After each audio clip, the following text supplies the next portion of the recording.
बोलिए शंकर भगवान की।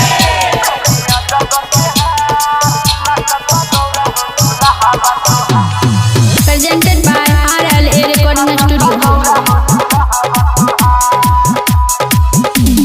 डीजे आलोक अजगरवा।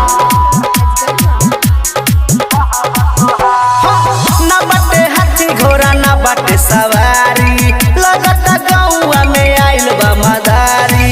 ना बाटे हाथी घोड़ा ना बाटे सवारी, लगता गौआ में आइल बा मदारी।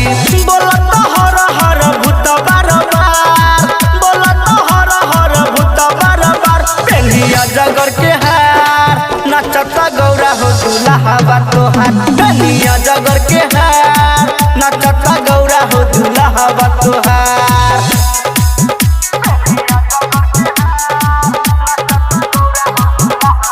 डीजे आलोक अजगरवा।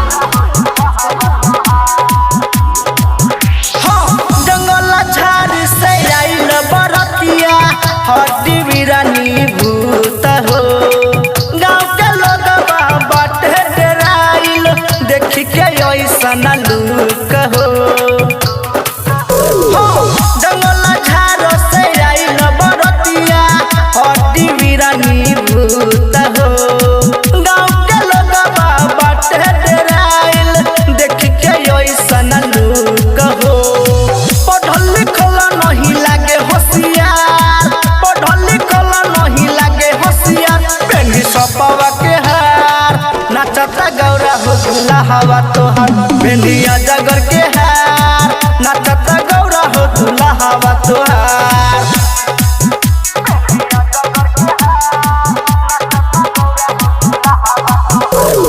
डीजे आलोक अजगरवा।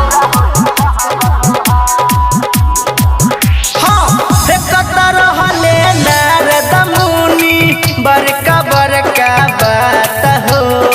बतिया मान गौरा भइल बा तोहरा संगे घात हो।